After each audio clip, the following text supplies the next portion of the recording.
ambao changamoto nilipataga, Site walikujaga nikiwa kwenye biashara. Mama hayupo, mdogo wangu hayupo. Uko barabarani? Uko barabarani. Vingunguti. Site walikuja wakawa wanamwaga biashara za watu. Wanapindua meza, wanatupa.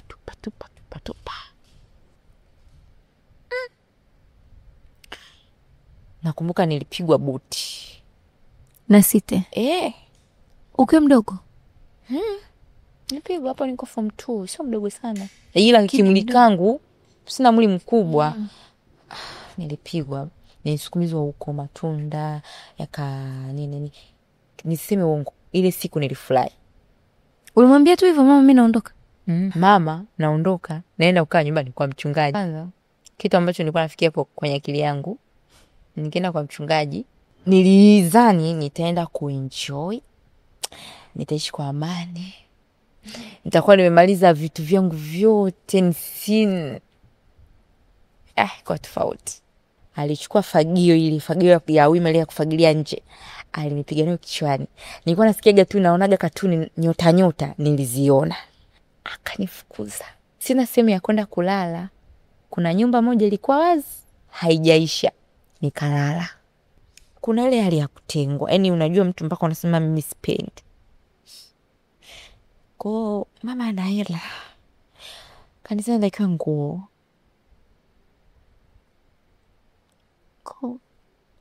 Nikaiba, kanunua nguo. Hiyo sehemu ipo mpaka Wacha mimi na wewe tuzame kwa undani zaidi kwenye historia za maisha tunayoishi na kuyapitia. Na kukaribisha sana Swahili Stories na Judith Isaac. Maisha ya nyumbani, yani ngoja nikueleze kifupi. Nadhani tukiongea. Ile form 1 nimeanza 2015 kwa mchungaji. Hapo hiyo shule ya kituo cha watoto yatima.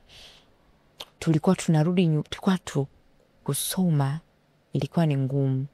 Na mimi somo moja hapo ilikuwa inanifanya labda nilifeli ile QT, labda kwa sababu ya mazingira ya nyumbani. Mamangu alikuwa anauza matunda Vingunguti barabarani. Alikuwa na meza anauza matunda. Kwa hiyo ilikaa na yale matunda tumsaidie. Alikuwa anauza matunda na maji ya kufunga yale anaita kandolo.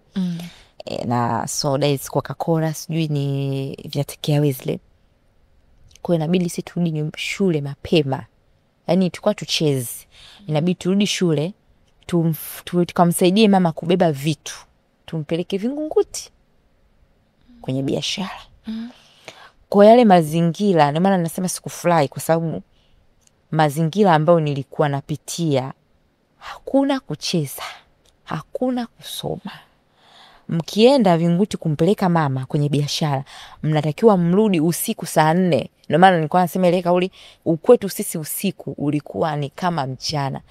Saa 4 tunarudi kumfuata mama barabarani. Tunamwacha mtoto amelala mdogo, tunarudi tunaenda Vingunguti sasa kumfuata mama. Tumsaidie tena vitu. Tunafunga biashara, anaingiza kwenye godown kufunga, anaweka mizigo, tunarudi sasa. Tunarudi ile usiku, tunaenda kununua samaki. Mboga yetu si kubwa, ilikuwa nyumbani, samaki wa kukaanga na ugali. No kachumbari. Kachumbari mara moja sana. Kwa tunaenda tunanunua samaki. Mamangu alikuwa anauza tena asubuhi.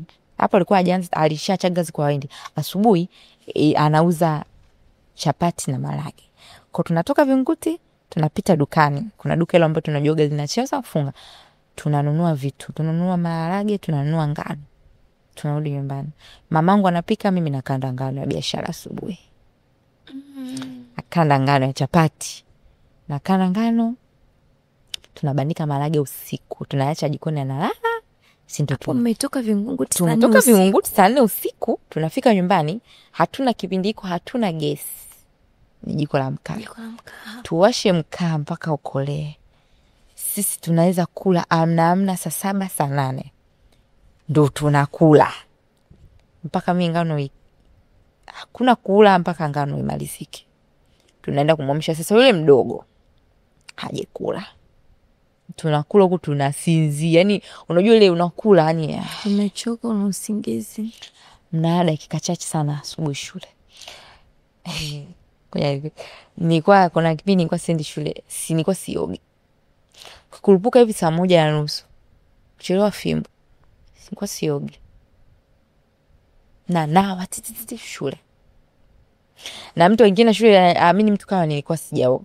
Nilikuwa ni msafi. Msafi, yani nilikuwa msafi.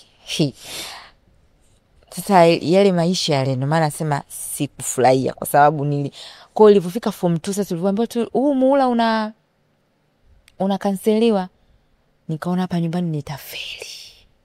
Niliona pesa kufeli na kuona hivi na hii sababu nadhani mamangu alikuwa hajuagi kitu gani ambacho kinifanyaga niondoke nyumbani, nikawa ondoka nyumbani. Sababu yale mazingira. Asa ili form 2 sasa kibaya zaidi naingia form 2. Mama amepata kazi kwa Muhindi. Inabidi biashara, sema ndio biashara, tusiache. Niko form 2 natakiwa nibaki nisome kwa ajili ya moko. Mimi sibaki. Narudi tunafunga. Sasa mama akiondoka ilikuwa sasa ndo yeye ameshaanza kazi kwa Muhindi. Anaondoka asubuhi 11:00 ile biashara ya asubuhi kupika ikaachwa. Ya kupika chapati na malagi ikakanseliwa.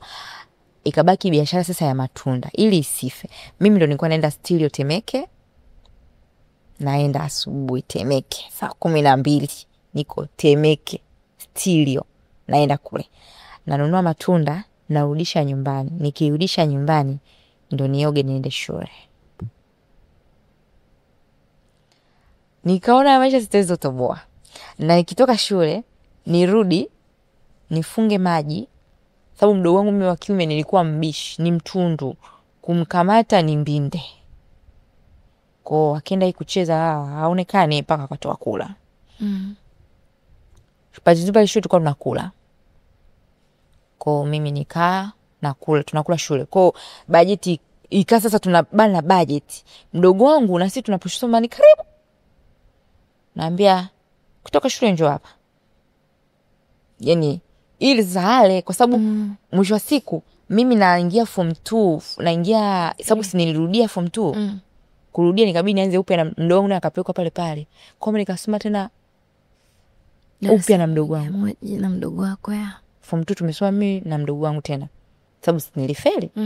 Kwa huyo wakati mwaka naingia form 2, mimi niende form 3, ikabidi na mimi nirudi form 2. Kwa tukasoma tena wote mdogo wangu wa kiume. Tunakula sisi shule, kwa tunaambia wewe rudi toka shule huje hapa. Kwa kuna muda anachelewa tunabana chakula. Sababu tunapanga mstari kwenda kuchukua chakula. Kwa tunabana chakula tunamwekea yeye kwa kijana kula.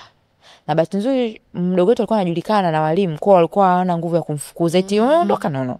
Kwa sababu anajua nyinyi ndugu. Kwa walikuwa hawana nguvu ya kumfukuza. Kwa natoka shule pale nakimbia, tunafunga maji. Nakumbuka mara ya kwanza nafunga maji, kuna jirani yetu mpangaji mwenzetu. Nikamwambia, sasa mimi nawezaje kufunga ya maji sijui. Kuna kitu aliniambia, kitu ambacho kilinifanya. Aliniambia kitu kizuri sana. Aliniambia, mamako hakuwahi kujifunza na mtu. Hakuwahi kuelekezwa na mtu. Kaa hapo, jifunze mwenyewe. Si kutoboa. Nilifunga vibaya ile maji. Yalikuwa yamelegea. Unafungia huko juu. Kwa vile ninavyoenda nikazoea. Kwa yale maisha sasa sisi ndo wafanya biashara.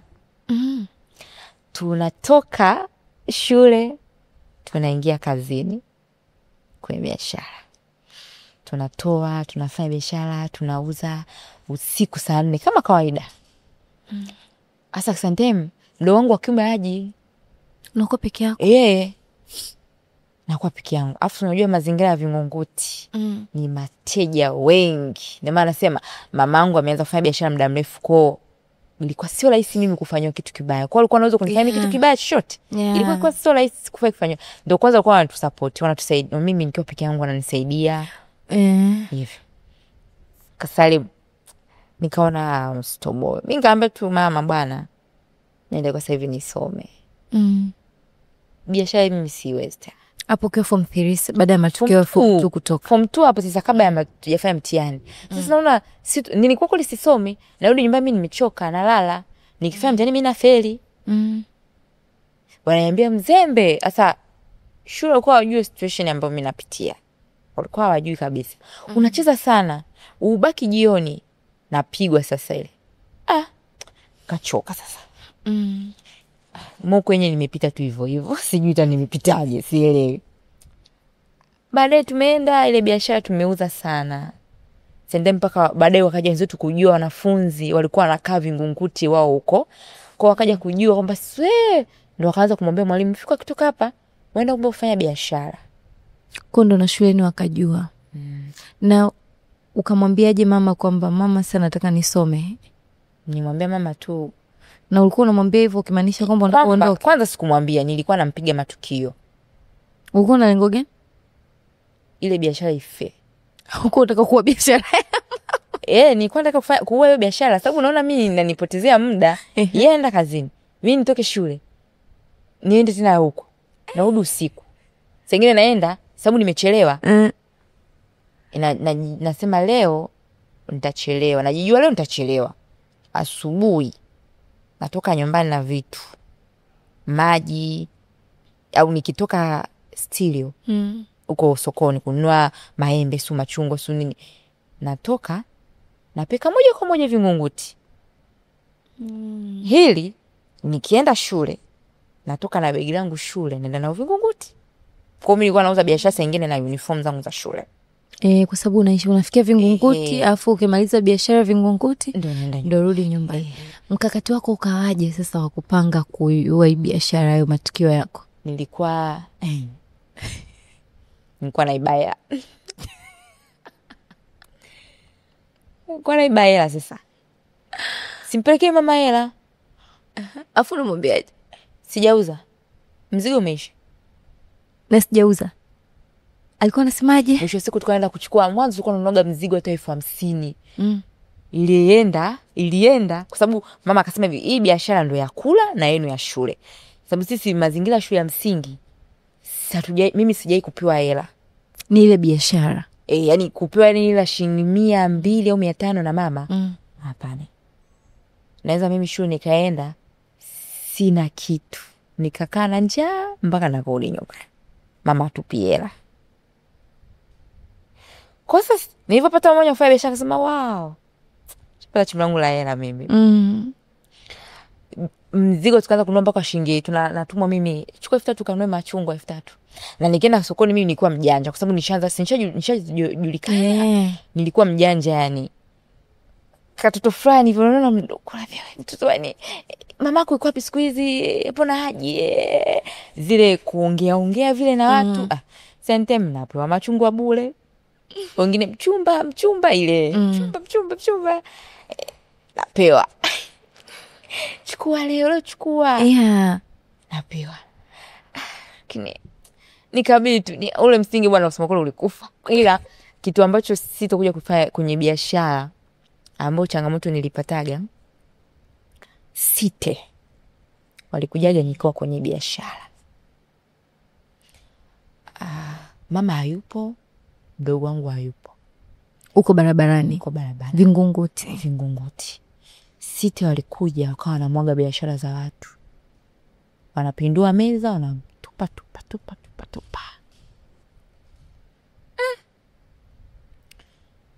Nakumbuka nilipigwa buti.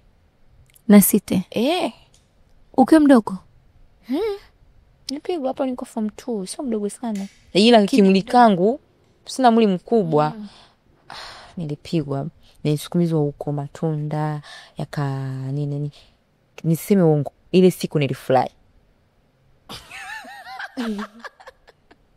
Mamangu anithamini. Nilifurahi kwa sababu nilikuwa najua leo ndio mwanzo na mwisho sisi wa kufanya hii biashara. Hii nipate chance ya kusoma. Kweli? Moyo wangu nilifurahi. Naambiwa kimbia, sikukimbia. Nilikuwa na uwezo kwa sababu Site ulikuwa ni mbali, kwa nilikuwa na uwezo mimi wa kuchukua vitu kuviingiza kwenye godown. Lakini mimi nilikuwa nasema wafikie. Lakini kwenye hali ya kufika nikabondwa mimi. Wakachukua ile matunda wakaondoka nayo. Walikuwa kipindi kwa na mtindo, wanabeba vitu wanaondoka navyo. Walivyorudi mara ya pili ile wakaikiwaga sumu, walikufa sana. Sababu walikuwa wanabeba vitu wanaenda wanakula. Kwa kuna mama mmoja, mama ntilia, akawaekeaga sumu. Hii miaka ya nyuma huko. Vingunguti shetokeaga hiyo. Walikuja wakabeba vyakula vile kama kawaida wakaenda kula. Walikufa. Kwa sasa sisi Tanzania walijua hawa wametokea sumu. Kwa tangu hapo sisi walikuwa wakija ni wanamwaga chakula kile, wali wanamwaga, maharage, machungwa, ndizi wanakanyaga. Walikuwa hawali. Kwa sababu walishaona ile tukio ambao wenzao walikufa.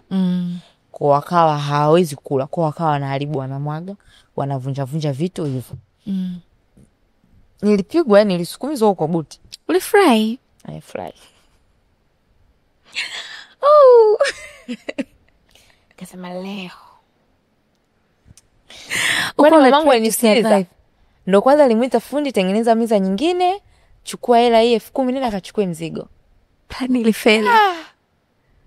Kaza mamangu mamangu ni kali.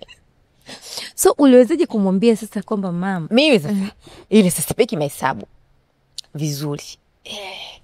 Shule sasa nikaanza mama. Nikamwambia mwalimu, hebu ongea na mama. Mimi kanaambia mama, shule tunatakiwa tu nini? Tusome, mimi naye karibia kufanya mtihani. Kwa hii biashara mimi sitoiweza. Sasa mtakula nini? Nikaingia kwa mwalimu. Bana, mama basi mimi nisome, si nini? Mwalimu mama ananibana mimi kufanya biashara. Kwa ile mama, si mwalimu, maneno ile kibi nyumbani. Mtazunga mama. Nikamfuata mchungaji. Nikamwambia mchungaji, mimi nataka nikae kwako. Sawa. Sababu ni watu wa muda mrefu tunasali kanisani, watu mpaka tukaanza kuimba na makwaya. Okay, sio. Nikaenda kuongea na mama, mimi naondoka. Kwa mchungaji.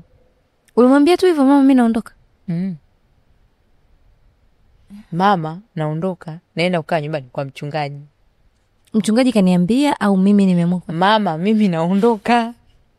Sikutumia ile kauli tena ya mchungaji. Mama mimi naondoka, naenda kukaa nyumbani kwa mchungaji.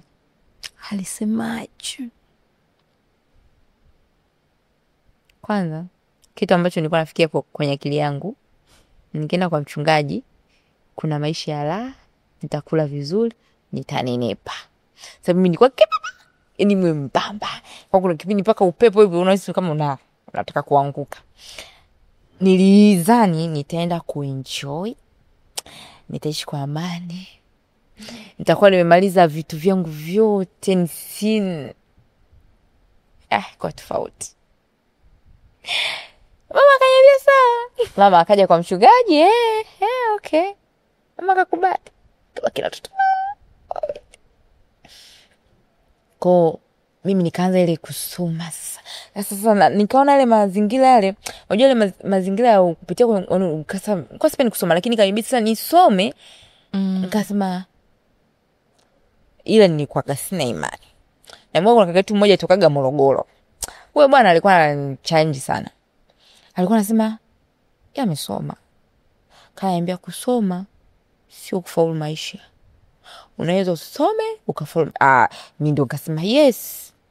Mimi kumbe naweza nisome nikapaswa. Kwa ule ujinga umenikaa. Kwa yule ile kauli ile, lakini nikaona yetu nisome. Japokuwa anasema nasoma, sasa inabidi mimi nisome. Nimezisha sasa mama. Kwa sababu umeondoka umeenda kwa mchungaji ili usome. Na mimi sasa nisome, lakini moyo wangu una imani kusoma sio kufanikiwa. Sio kupata kazi nzuri. Mimi nasoma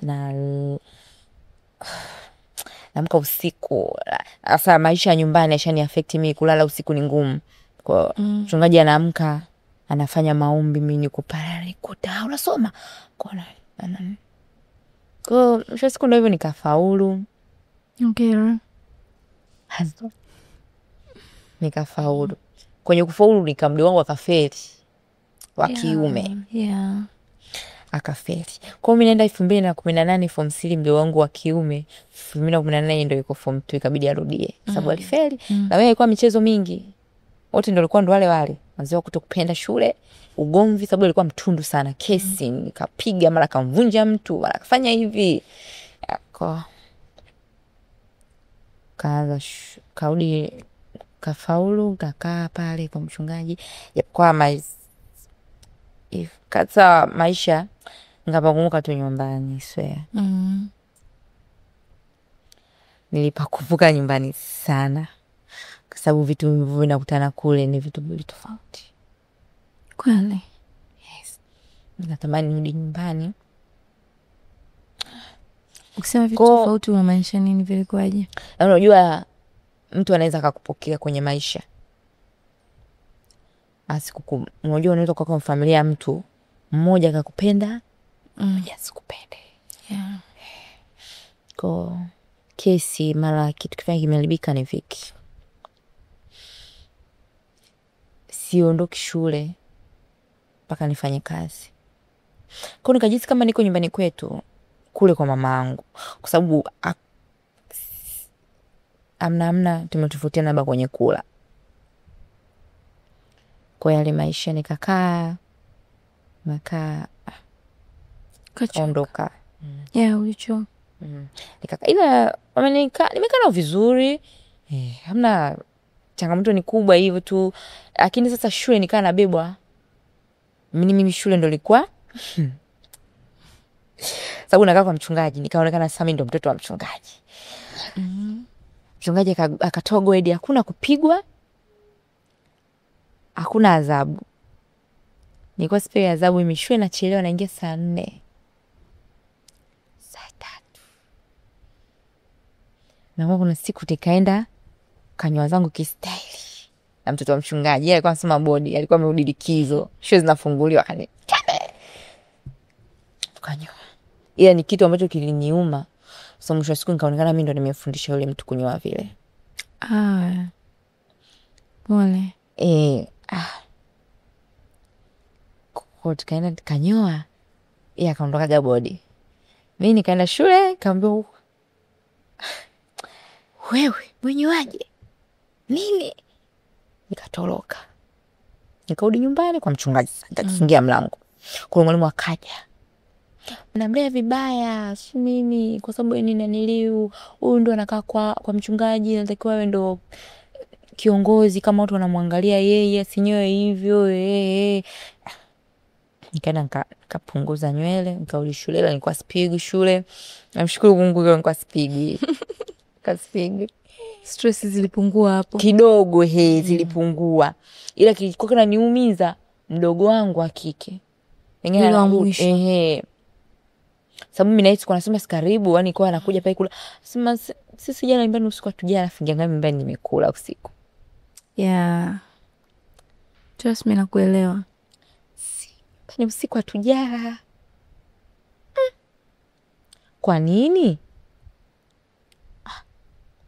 Mama ana hela. Sema jamani. Unakuwa unajua mazingira ya nyumbani.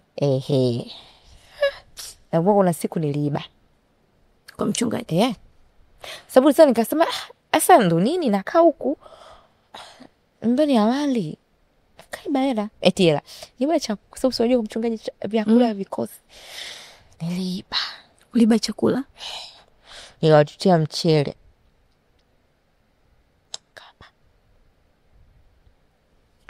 Kwa nikaenda nikaambia mama nimenunua. Nimenunua. Kitu mamangu ajui mpaka leo. Niambia nimenunua, nimejaribu. Sasa nikaona kwa ni genius kankasa. Nirudi nyumbani life inakuwa kama ile. Nikae hapa sina amani. Sasa mimi mdo wangu amenimisi. Sasa kuja kukaa pale. Kuna kabaki mdogo wa kiume na mama. Yule mdogo uko unakaa naye kwa mchungaji. Tumekaa. Mdogo wangu kike ni mjeuri sana. Mjeuri. Mjeuri. Kwa kukaa na hiyo sana. Akaondoka nyumbani. Kwa baadaye mimi nikarudi. Kuna changamoto moja ilitokeaga. Iko kitu. Sijaiko kisema isiwe. Unajua shule hapo ni kufasilia ile mazingira sasa yale mahusiano. Asema kaka ila yule simlaumu, na mshukuru, na yani yule na niseme na mshukuru kwa sababu ni alinifanya, alinipitisha kwenye maisha fulani magumu, alafu pia akanifanya mimi niwe jasiri. Yale mahusiano kana mimi napenda su nini, hapo mimi nishaanza kuwa na Kasimu. Akaniambia nakuja sababu pale si shule ya mchungaji na nyumbani walikuwa wanakuja wanafunzi, wanakuja kuchota maji. Sababu shule ilikuwa ina maji, kwa pale wanakuja, mchungaji alikuwa na kisima cha maji ya bomba, kwa wanakuja pale wanachota maji, tena wanakuja wanamsaidia mchungaji kusha vyombo, fanya yani hivyo yani. Akaniambia nakuja kunyoosha. Sawa. Kwa alikuja kunyoosha, mchungaji nakumbuka alikuwa amesafiri. Kwa na mtoto wake wa kiume, mtoto wake wa kwanza alikuwepo wa kiume. Alikuja pale kwa mchungaji pokuwa na mtoto mdogo ambaye kwa anasoma shule ya msingi. Kweli mtoto alivyoondoka shule, wanafunzi wakaja baadhi wakachota maji na yeye akaja na shati lake, nyoshe su nini hivyo. Basi kwa yale mazingira yale kunyoosha nini sasa.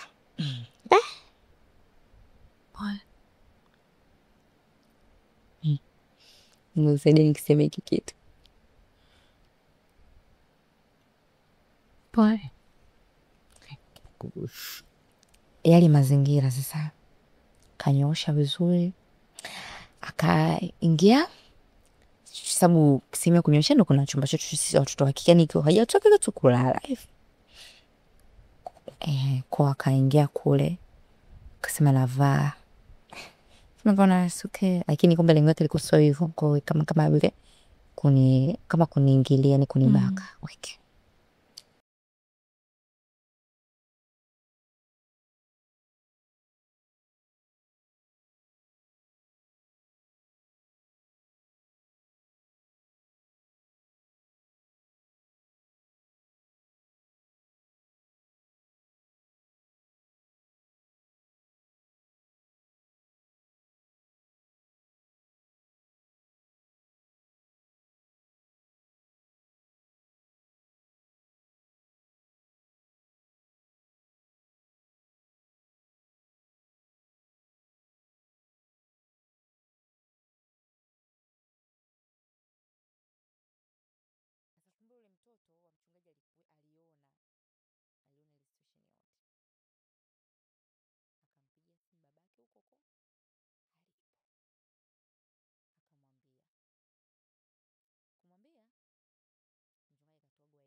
Lakini kitu ambacho kinaniumiza, ilikuja kusemekana kitu tofauti. Sijui sababu ataka kipindi pale mimi nakaa alikuwa ni kama sio ile kunipenda, ni kunichukulia hivyo. Ni kama ni kunichukulia kama mdada tu kwa kazi, sababu ndio nilikuwa nafanya kila kitu, palikuwa mna mdada wa kazi. Kwa kitu kienda kusemeka ni kingine tofauti. Mungu wangu. Nilimhamisha mtoto watu 11 akaenda shule 11, ambao mdogo ambapo nalala naye nilimhamisha 11 akaenda shule. Kweli mimi nikapelekwa mpaka shule. Shule palikuwa na mwalimu mmoja, naye ni mchungaji, ila alikuwa anafundisha somo la Bible. Akaniongea na mimi, akaniuliza maswali. Sasa mimi hapo kiliangu tena mimi hata nilikuwa siwazi kile kitu. Nilikuwa nawaza mama yangu akijua mimi nimeisha. Na wawa. I know how it feels. Kweli. Nikarudishwa mimi kwa mchungaji, nikaambiwa akija mamake aondoke. Na walitangaza kitu kingine, ni kitu gani? Yaani hiyo situation kwamba ni kitu ambacho kinaniumiza. Nilimwamsha mtoto saa 11. Saa 11 alafu aende shule afule mtoto. Yaani yule kama alikuja saa 11. Yaani ni kama ulipanga. Kwa hiyo ukamwamsha mtoto wa mchungaji aende shule saa 11 alfajiri ili yule mwingine aje saa 11 alfajiri. Okay, yeah. Kitu ambacho kilikuwa kiwezekana kwa sababu yule alitokea kwao. Kutokea kwao akaniambia kwao hawana umeme sijui nadhani, akaniambia nataka nije ninyooshe pige tasiko. Akaja pale mtu muda umeenda, kama mimi nilikuwa muda wangu wa shule ni sister shule tena chelewa. Basi mama wakaja mama kanisani, wakamwambia mwangalieni asichukue kitu chochote ambacho hakimuhusu, abebe kinacho muhusu. Walikufanya kama vile utaiba. Mamangu akaja. Alinipiga. Kwanza usiku nzima sikula. Sababu mwisho siku nikajilaumu nini nimefanya. Nikafukuzwa shule. Yaani licha ya kufukuzwa pale, ukafukuzwa na shule. Shule basi. Narudi nyumbani, mamangu ananiambia na wewe sikutaki. Ondoka. Sasa upande wa baba hawalitaki. Naenda wapi? Karudi nyumbani. Tulichukua vitu vyetu pale kwanza tukaondoka. Sababu mchungaji alikuwa amesafiri, alikuwa ameenda nje ya nchi na mkewe. Kwa nikarudi nyumbani, mama akaniambia hivyo. Okay. Nikajikatia tamaa kabisa, nikasema sisomi tena. Nikachukua, nilikuwa na sababu nimeweza kukamchoka kwa nikala nguo nzuri, ni shati nzuri. Nikachukua mashati yangu, nilikuwa mashati 5, nikampa mdogo wangu wa kiume, nikamwambia chukua madaftari nikampa. Mama akashanifukuza, akaniambia ondoka. Nakumbuka nilipigwa. Nilipigwa. Hasira za mama, alichukua fagio ya wima ile ya kufagilia nje. Alinipiga nayo kichwani. Nilikuwa nasikiaga tu, naonaga katuni nyota niliziona. Niliona kwanza giza.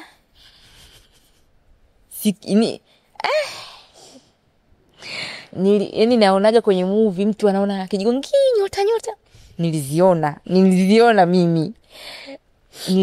Fagio alinipiga nayo kichwani. Nikavimba. Sikutoka damu ila nilivimba. Sikuanguka. Niliyumba tu ile nyota. Nikakaa kwenye ukuta nikakasa. Akanifukuza. Sasa cha ajabu, sina sehemu ya kwenda kulala. Kwa sababu utaenda. Kuna nyumba moja ilikuwa wazi, haijaisha. Nikalala. Mpaka asubuhi. Chini hiyo nyumba ilikuwa inajengwa. Yaani ni wenyewe wanakaa ila ubanzi mmoja umemaliza, ubanzi mmoja hujamaliza. Kwa mimi nikaenda nikalala kule ndani. Nikamwambia mdogo wangu mimi nalala hapa. Akaniambia sawa. Sisi kwa tumelelewa maisha ya upendo. Ndio wangu malilia. Akaniambia mama usimfukuze, atenda wapi? Nikalala nje. Ndio maana kwanza nalala nje, nikalala nje. Basi kulala nje asubuhi. Kaondoka nikaenda sasa, shangazi yangu sasa ana mtoto wake wa kike anaitwa jina kama langu, ambaye yeye mimi nimezaliwa na kaja kuniita hilo jina rafiki. Anakaa Chanika. Ameolewa. Nilikuwa na hela. Sababu nimetoka kule kidogo hela hiyo. Kwa nikapanda gari mimi nikaenda mpaka Chanika. Sasa unajua mzazi ni mzazi. Siku ya kwanza mama hajaniona. Na mimi mimi Chanika nimepokelewa vizuri, nikamwambia nimekuja kusalimia. Okay, nikakaa. Na yule mkaka yule alifukuzwa naye shule. Yaani wote tulifukuzwa. Kuna mtu ambaye alibakishwa shule. Tukafukuzwa wote. Aya. Ila sasa yule kwao wakamtafutia shule nyingine na hakumfukuza. Walimfukuza, shule alifukuzwa. Ila kwao hakufukuzwa. Walimchukua wakampeka shule nyingine. Si inaitwa ni majani ya chai sijui, ni majani ya chai inaitwa. Kwa mimi hapa sasa wakati huo mwenzangu anatafutiwa shule, mimi niko zangu Misele Chanika. Siku ya kwanza, siku ya pili, siku ya tatu mama akaona huyu ana sehemu yote ya kwenda, lazima kwa Viki. Akampigia simu. Viki yupo huko? Mwambie arudi sana. Sasa kule mchungaji kumbe huko amerudi. Tukaombe msamaha. Kuna kitu amekifanya, ndo akamuelezea. Ameingiza mwanaume nyumbani kwa mchungaji. Wakafumaniwa. Okay. Wakaimbia, wewe nenda. Hiyo ni laana. Mimi moyo wangu nasema hamna kitu hapa, sio laana.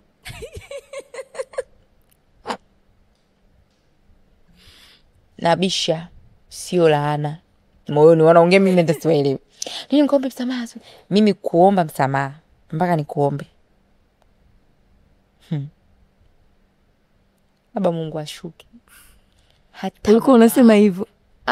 Hata nilivyo. Hata mamangu anaweza nipiga, atake tu ile neno msamaha, sisemi. Hata niacha, sisemi. Mama nisamee, wewe nipige mama. Tanipiga kimalizo na niacha. Ile sasa mamangu anajua mimi ni kiburi. Siwezi. Kiburi changu mimi sio naotukana, sio yani ile kama sema ni dharau. Kwa alikuwa anajua hii kichwa hakiwezi kuomba msamaha, ila sasa kile kufosiwa. Kweli mimi nikarudishwa, tufanishwa gani nikarudishwa. Mama hakunipige tena, hakunifokea, tukaenda kwa mchungaji. Kwenda kuomba msamaha. Chaje mfika pale nimekaa. Alikuwa tunaangalia TV. Wewe omba msamaha. Mama, mchungaji, mimi nimekuja hapa, simekuja kuomba msamaha. Ni mimi nisipo. Bibi, sijui ni akili ya kitoto. Na naona sijafanya dhambi ya ambao mpaka mimi niombe msamaha. Au labda kwa sababu ule mkaka amekuja. Au pia kwa story ilibadilishwa, ilitengenezwa kwa sababu sasa ilikufanya ukatengeneza kitu cha kukataa ndani yako kwa unakata. Yaani sasa naona mbona wananibebesha mzigo ambao sijaufanya? Omba msamaha. Mama ananibinya, ananifinya, omba msamaha. Kana tu ina shida, nikainama mimi, nikapiga goti. Nilikaa tu hivyo. Ananiuliza, sasa wewe umekuja hapa kuomba msamaha? Umekuja kuniangalia? Nilipiga magoti mpaka miguu nikanasikia inatetemeka. Ganzi. Sikuongea. Si baadaye nguvu gani tukanyambia, naomba unisamee. Sijui ni mimi, sikujua gani mimi au mpaka sikuelewa. Kama tunaomba nisamee. Mama mwenyewe alishangaa, aliangalia kijicho fulani. Tunasema mimi nimekusamea tukasikia kwanza. Nama nikaona nikufukuze shule. Ila kukufukuza shule sio sababu ya kwenda kukaa mtaani. Mama yako sasa hivi ana uwezo wa kukupambania ukapata shule. Bas. Kaambia, kaenda sana ile chakula. Nikaenda nikaandaa chakula, nikaombea chakula sababu uwezo ulikuwa mtengee chakula mpaka uombe. Nikaomba, nikamnawisha kala. Tukaondoka nyumbani. Kwa hivyo. Uliendelea na shule baada hapo? Turudi nyumbani, tukaanza process ya kutafuta shule. Shule. Nikakosa. Mwaka huo hiyo ikabidi sana niende nikasome kama QT. Ili mama akaambiwa asome tu kama QT kwa sababu jina lake, sababu mwenye shule mkuu wa shule alikuwa anataka nifute mpaka kule kwenye usajili. Kwa sababu jina langu linasoma, ila mchungaji akamwambia hapana, muache asome, aende akafanye mtihani 2019 ajue asome vipi atafanyaje ili akafanye mtihani. Kwa mchungaji alikuwa hana nguvu ya kufanyaje, alinifukuza shule ya kwake, lakini alinipa chance nisifuto kwenye usajili. Kwa hiyo ulikuwa unaweza kwenda kufanya mtihani kwenye shule yake? Kwenye hiyo shule ambayo nyingine, sababu alikuwa hajasajili, kwa tulikuwa tunapelekwa sehemu kosi. Kwa kwenye hiyo shule nyingine ambayo wanafunzi wake watapelekwa na mimi na wewe pia utaenda. Kwa nikaenda sehemu Banana huko, kuna sehemu sio ananisha Gongo la Mboto. Banana. Una hivi mambo tu ya QT. Kana soma. Nisoma Lakini kama kawaida ile hali kanijua mimi sipendi kusoma tena, sitaki. Tukaje baadaye mama akakosa sio, akamwambia mtu akamwambia, ila huyu kwa sababu kule ana jina, nenda kaambie huyu nataka asome hapa. Kwa mara yangu ya kwanza na mtoto ambaye wa kwanza nimesoma shule ya kulipia ni mimi. Mama yangu pale shule ilikuwa inalipwa 500,000 kwa mwaka. Kwa nalipa kwa awamu 3. Kwa mimi ndo nikaanza kumambo kwenda kulipa benki ni mimi. Kwa mimi 2019 nimeanza form 4 Gongo la Mboto sekondari. Ambayo hiyo Gongo la Mboto sekondari ndo ambayo nimetokea huko sasa kwenye usajili. Kwa 2019 mimi nimesoma pale mwaka mzima pale. Kwa wale wazongo wa shule wa kule wakija walikuwa wananitenga kwa sababu nilikuwa naonekana na tabia mbaya. Pia so kunitenga tu wao hata kanisani. Yes. Kwenye kwaya hivyo nikatengwa. Kanisani nikatengwa. Kuna ile sasa hivi mchungaji kaitoa kanisani kwetu, ile ilikuwa ukifanya dhambi sijui ya kuzini sio nini unatengwa. Kwa mimi nikatengwa. Kwa watu wakawa nipendi. Yani for sure nilikuwa na ile wanasema hali ya kukataliwa. Ni mimi nimepitia sana, nimesemwa sana. Watu kanisani naposali nimesemwa sana, nimekataliwa sana. Kila ninachokifanya kinaonekana ni kibaya. Unajua unaweza kufanya kitu mema, kufanya vitu vizuri, kitu kidogo kinakuharibia kila kitu. Kwa hivyo kwa ile nguvu, kwa ule mkaka anasemaga amenipaga nguvu ya kunifanya mimi niwe jasiri. Nilijikuta na nguvu ya ajabu ambayo nilikuwa na uwezo wa kutoendelea tena kanisani. Nilikuwa na uwezo wa kuacha shule, wa kukataa. Lakini hizo siku zote sikuacha kwenda kanisani. Japokuwa naongea na watu, lakini watu ile wananisema nimefanya dhambi. Yani nikawa ni mtu ambaye kila anayekuja kanisani mgeni anaambiwa kitu changu, taarifa zako. Ndio kitu ambacho kilikuwa kinanifanya nikasema mimi msiombe nije nifanikiwe. Yani nimeisha. Nikawa nasema hivyo sema kwa kila mtu alikuwa akija kanisani nyana kitu changu. Wewe nini wewe? Uliingizaga mwanaume kwa nyumbani kwa mchungaji. Kwa kitu bichi kikweli inanimiza.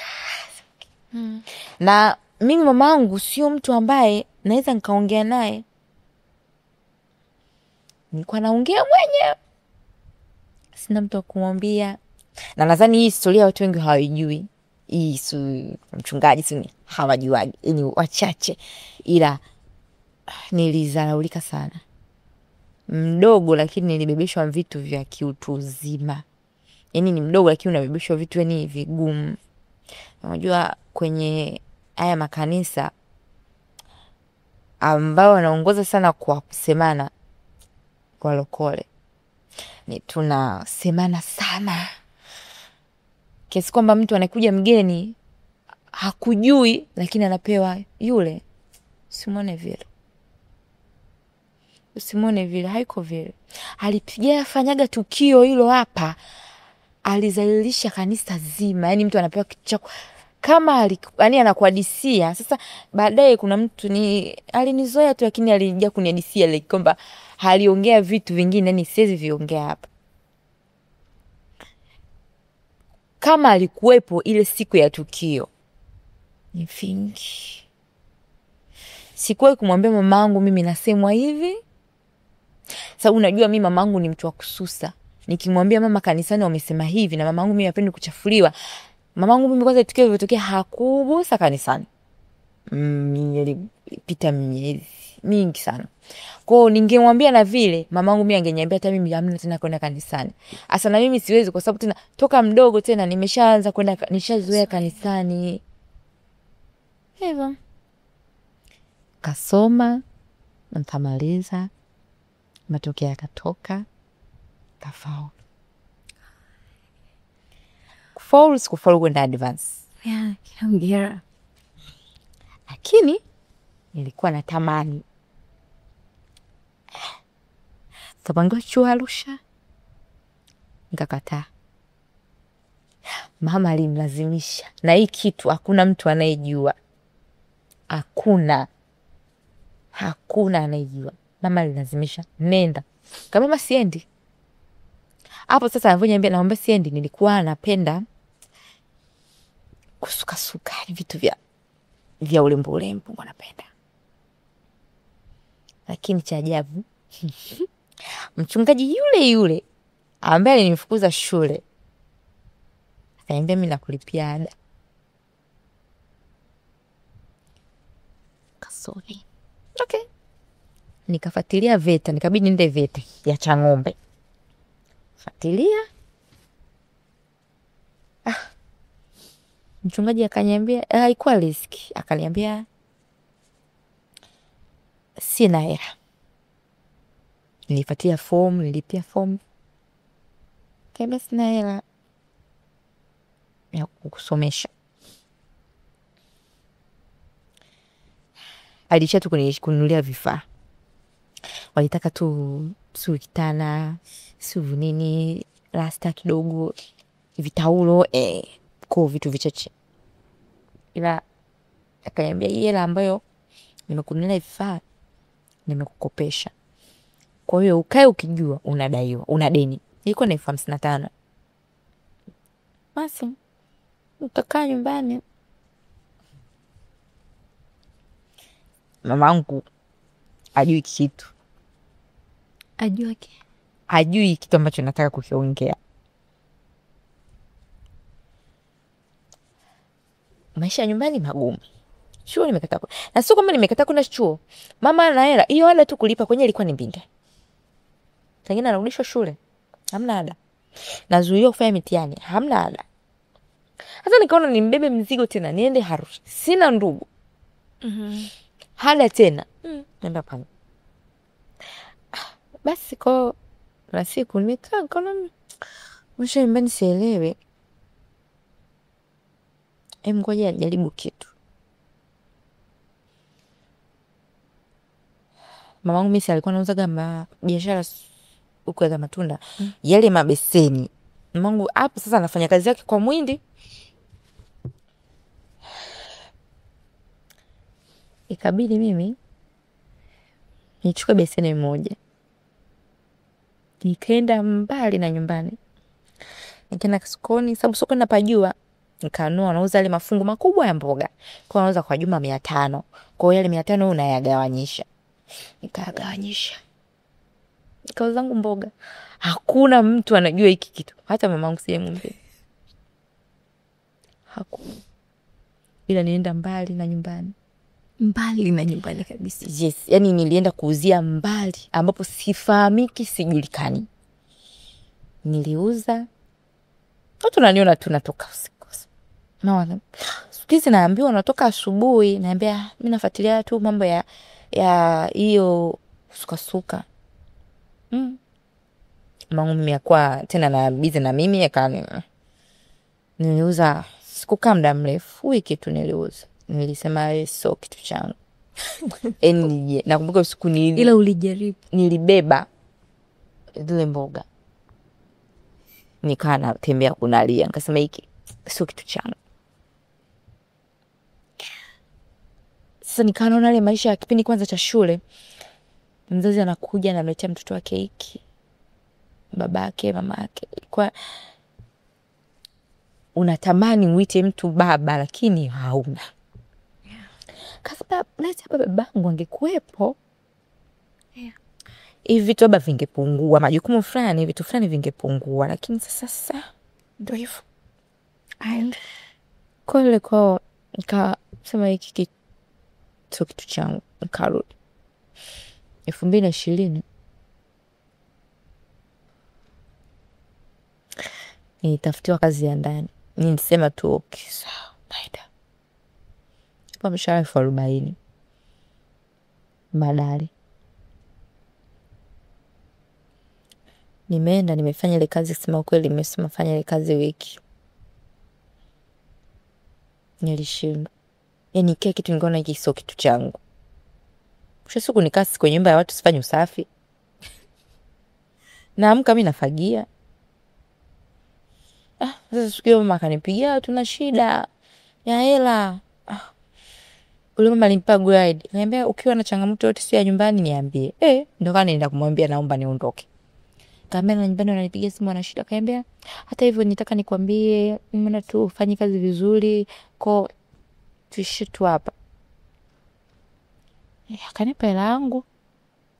Nikarudi nyumbani. Mama akaniambia sasa unaweza kufanya nini?